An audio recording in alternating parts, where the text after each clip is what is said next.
This episode of Dive Bomber's Garage is brought to you by Summit Racing. So today on the Quick 56 Gasser, we're getting a whole lot of nothing done. But Sherman is, and we're doing some roll bar stuff, but we're going to get sidetracked and go buy a 55 Chevy for another gasser, and we're going to go somewhere else to show you alternative rear suspension mounting.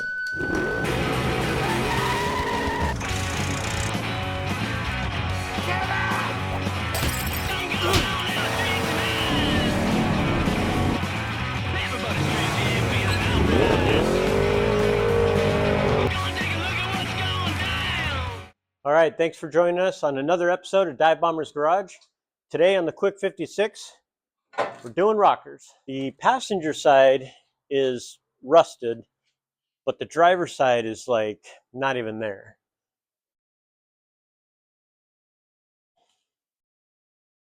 So this thing's rotted, crushed, rusted, bent, everything you can think of. So we can't move any further on the roll bar because it can't be in Sherman's way. So we're going to get these areas cleaned up so we can get the rockers fitted, welded, and then we can move on to the roll bar. So our mock-up motor actually showed up. I didn't have to go get it. So we're going to unload it out of this truck and get it ready to put in this 56. Can I lift this out by hand? No. I had to put it in there by myself by hand. This here is a big block Chevy. Yep. It's going to go in that 56 gasser in there. It's going to go fast. This needs a little bit of rust cleanup, some heads, cam, and whatnots. It's already hot rod blue, which kind of resembles a Ford, which isn't so good. You got to go down. Yep. At Dive Bomber's Garage, we care about safety, which is why I wear steel toe boots, which I don't have my PPE on because Chris would hit you if he couldn't see you. Your yellow safety vest? And his vision sucks. He still doesn't want to wear glasses. Probably should move that cab out first, huh? Normally, we can just drive that right in there, but we have too much garbage in the way. I mean, every time you want to take something through a door here, you got to move 13 things. One of which is a cab today. Yeah. And the 56 is a 2-door, but it's got a 3-door just like my Suburban. Oh yeah. Why don't we take the thing off of the pallet and put the motor just on that? It's got a chain on it. Also. Oh, now you got a pallet in here to walk around. Yep, I got steel toes on. I got it. Yeah, that worked out great. It's like a rickshaw now. Put the chain on your hook and get rid of this pallet. Which train are you going to use? A dummy with nothing in it? Are you going to use the shell? Yeah. Yeah, you can bolt it on just like that. Yeah, but it's in your car. No, it's right there. Yeah, balls. Still being used. This could be bad. Could be bad. Oh yeah, that was perfect. Oh, but now you can't get the transmission on there. This is probably a good time to leave when it gets difficult. Found one. But I was probably wrong. I like how we fixed both doors and then realized there were 2 passenger doors. Yep. Put it right in the walkway and then. Yeah, and then I gotta go. Alrighty, so we picked up. Actually, we didn't do anything. Sean dropped off a 396 big block Chevy, so I can make a mock-up motor, and I have this empty Turbo 400 case. So that way we can get it all set up in there at the angle we want, centered, blah, blah, blah, and not throw sparks all over a brand new or running motor. So, this, oh, and this is a BOP case, and 2 of the bolts and the dowel pin line up on a Chevy motor, but not when you have a dolly in the way. Okay, try this a different way.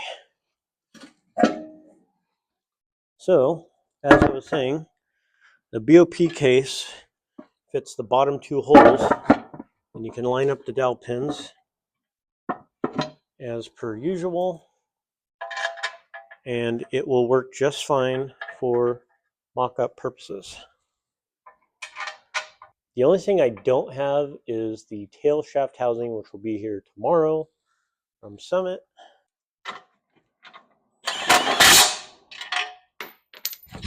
Whoa.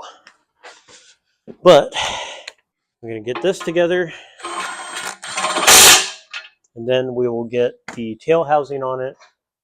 The part that we made for the tranny crossmember, the center part, we'll get mount, those bolted up, and then we'll get the motor mounts, solid motor mounts on there, get our crossmember cut down so it fits in the middle of our frame, and get this mocked up.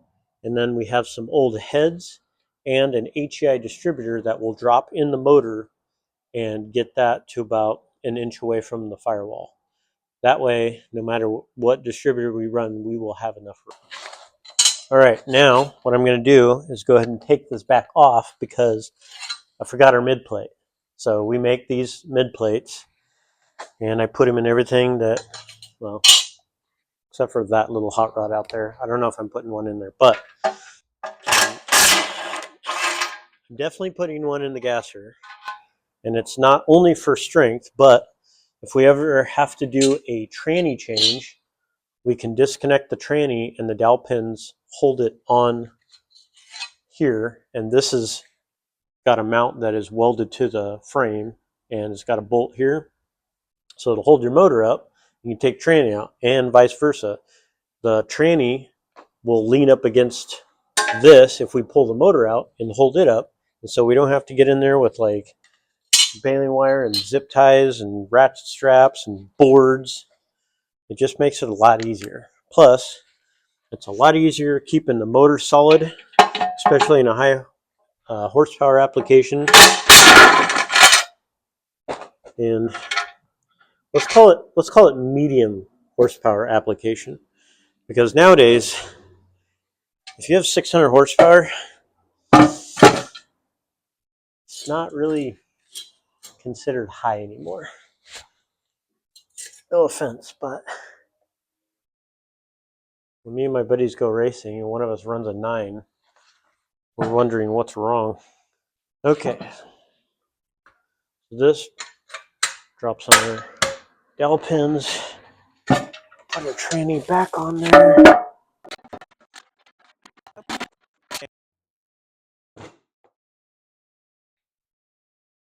Okay, so we have our rockers all torn off there. And, oh, here's a good one. Just a little bit of Bondo in there. Also, this thing was, I don't know, had some squared tube on it. It was pretty rad. Anyway, we were going to finish off the day with getting these on there, but instead we're going to go buy another 55 Chevy so we can make a gasser.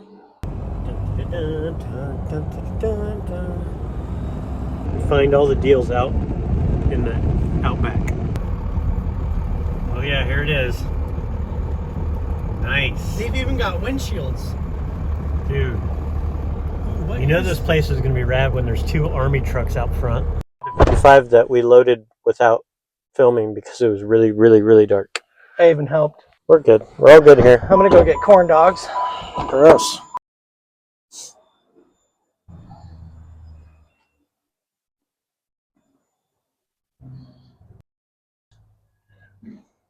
Check out how straight that is.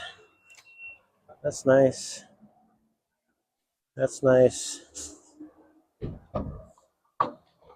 This thing's really straight. Rockers are really nice. The quarter panels are perfect. Other than it needs to be cut. Oh, way off. Needs to be cut way up here. Well, it's leaking right out the spigot. It's just wasting money. That's gonna. Our gross national product is That's money. gonna taint the food that I eat from this market. And this thing is clean.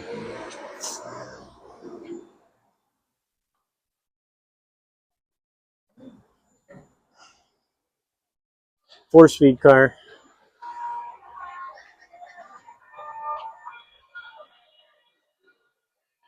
Not too bad.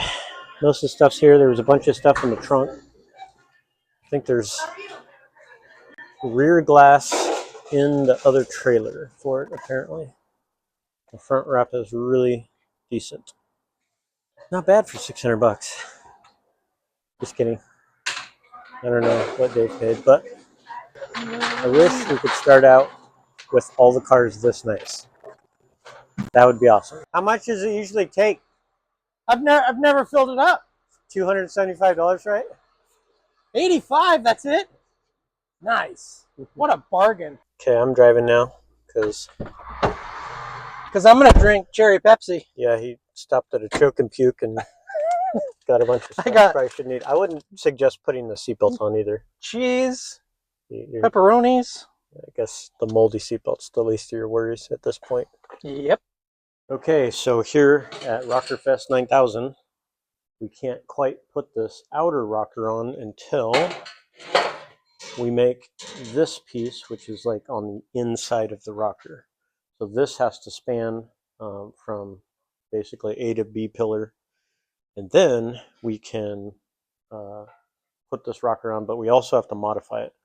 So we got this seam right here all cleaned up, and then we just have to basically, we made this, we're going to cut it down to size, fit it, get that tacked in, and then start metal gluing away. So all that came out of that one side right there.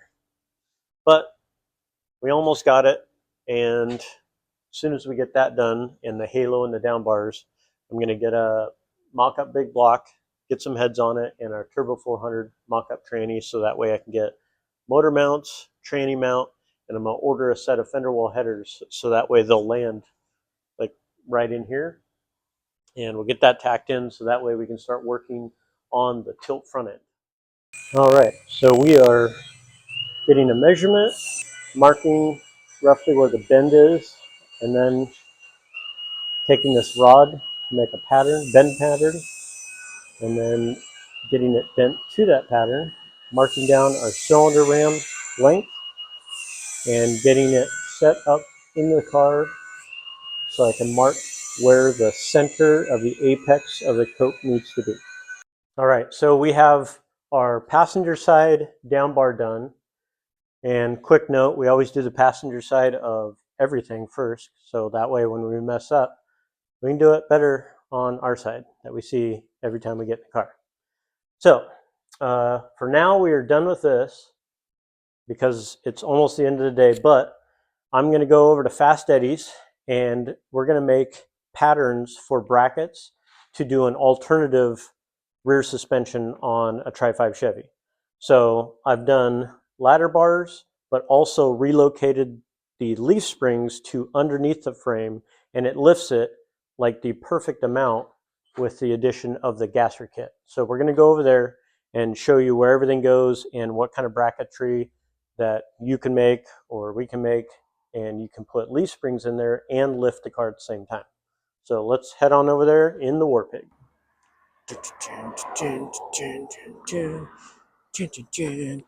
So your factory tri5 Chevy has leaf springs that are on the outside of the frame.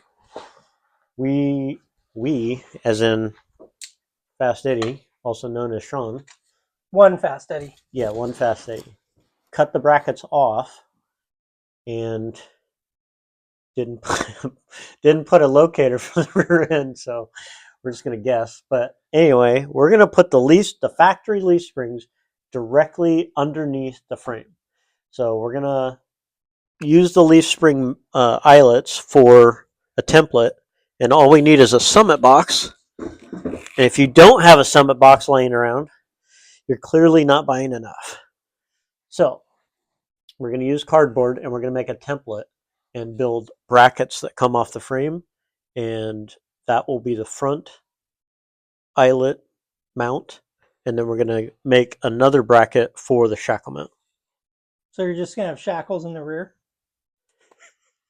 Yeah, we should bring that up on the gasser for him. How come you don't put shackles in the front of your rear end? Oh. Essentially, it's going to sit on there like that.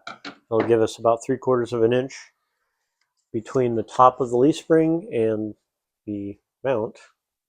We'll make 2 of these. Out of metal, not cardboard. Yeah, the cardboard doesn't seem to last. And then we are not going to use the traditional, actually swing that around and the tri5's Chevy has this thing going on, and we're not going to do that. So we're going to take this off, put polyurethane bushings in there probably, and essentially build the same thing as this for the top of the shackle, but we're going to make our own shackles with a couple different hole variations, so that way we can adjust the ride height. Sean wants it like level, and we'll let him do that up until it's all done, and then we'll ridicule him so much that he'll end up lowering it. So Yeah, I'm going to slam it on airbags. essentially we're going to do this, but it's going to have a bigger hole for a sleeve for the polyurethane bushing to go into, if you can imagine that. So essentially, I guess we're not going to build this today, but if you put the leaf spring directly underneath the frame, it will lift the car an appropriate amount to match the front. And hopefully in the next couple episodes, he'll have that done and we can come over and show you that. Okay, so this is where the front of the leaf spring, the bracket was. So I think what we're going to do, we're not going to just set this on here. That was just like a general idea of what we need to do, but we're going to clean this off and then put a bracket that spans this whole distance and just overbuild this thing. So it's going to come down essentially like this, but it's going to cover a wide area. And then on the inside, we'll have a tab like this and probably box the front. So it'll be further forward than the eyelet of the spring. Yep. So that way we can overbuild it and then locate the spring, do our measurements, and basically do the same thing where the shackles used to be. Yep. And then the rear end goes on top of the leaf springs. Yep. So the eyelet is going to move from here down to here. Yep. I'm going to take all that out. You better not. So what's your YouTube channel? One Fast Eddie. Why is it one fast? Is there already Fast Eddie? There's only one Fast Eddie. State your name and... My name is Sean. I'm building a 56 gasser wagon. This here gasser wagon used to be brown. I used a paint stripper and stripped it down to what you see now. Replaced the rear quarter panel. Have some more body work to do here. But did a Dive Bombers Garage gasser kit in the front. The front of this car was missing the whole front clip, and the front frame horns were bent. So I chopped all that off and put a gasser kit on it. Going to be running a big block Chevy with chrome headers. Where are you going to put the shackles? The shackles are in the rear on this one. That's if I end up making this a military vehicle, I'll switch them to the front. Tilt front end. Still working on that. Welded the wheels on today. Nice. And then I've got yellow fender, a blue hood, and I'm going to call this maroon. It's almost purple. It's really, but it's got this cool piece of trim. I think it makes it faster because it's chrome. I have a hood ornament for it. Just so you know, Phil, I got one. And the interior, it's almost done. I'm going for a rust finish. I didn't take the back seat out because it was diamond tuck. You don't want to mess with that. So it's going to stay just like it is. Going to be putting a tow package on here. Yep, it'll go right back here. That way if I ever decide to buy a boat, which I probably won't, I could tow it. Or if Danny needs to buy another boat to get a big block out of. Yeah, maybe I'll be the one buying the boat. You know, Danny told me that he's not even going to use that motor. It looks like you have a boat motor. I asked him, I said, so would you part with that motor? And he said, maybe, which means yes. So I think I'm going to try and work this deal out because I know I could make them like, 100 small payments over the length of like 5 years. And I could end up with a better big block Chevy than this big block Chevy. Not saying this is a bad big block Chevy, because all big block Chevys are good Chevys. What's the plans for the paint? I don't think I'm going to do a single thing to it. I think it looks fine just the way it is. Nice. Maybe a little bit of clear coat. I've got to cover up the primer from where I did the rear quarter panel. I should have gone all the way around here and gone around, but I cut my seam here where the factory had that seam, and I put it on that way. So I've got to touch up this and that door. That door is bad, but I got it working. It opens and closes. This was pushed out so far you could put your finger in between the gap. It was like this far out. And what I did is I took my grinder and I just cut a relief cut all the way down the door and just pushed it back and welded it. I'm not done welding it, but I'm getting there. And when do we have to have it done by? March meet. This thing's going on the March meet. So I've got like, I don't know, 3 months. I'm not good at counting. What else do we have to? March. Or I mean, who else's March car do 5th? we have to get done? Oh boy. Danny wants to take his 56. It needs a motor, transmission, tires, Wiring, wheels, wiring. rear end. I don't know about, oh yeah, he definitely needs a rear end. And the big one is Ballard.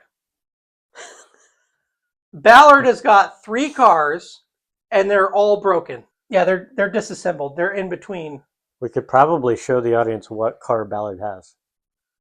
Yeah, Ballard has the 27T. No, the other. If we're going to the March meet, we're bringing our gassers. Oh yeah, yeah. There's no reason why he shouldn't prioritize taking the bad man. Yeah.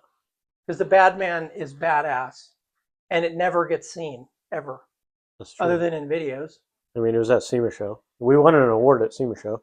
Yeah, I've never been to SEMA. All right, that concludes our episode on the Quick 56 today. I don't know what we did, but we did a lot of... Nothing. Yeah. Nothing happened. But if you'd like to see more on this build... One Fast Eddie. On YouTube, I'll put a link in the description. You better. And if you'd like to get some cool Dive Bomber merch that we're not wearing because it's cold, you can either make a stencil. Yeah, call Chris. I'll give you his phone number. And you can just spray paint it on there, or you can go to divebombersgarage.com and buy yourself some apparel.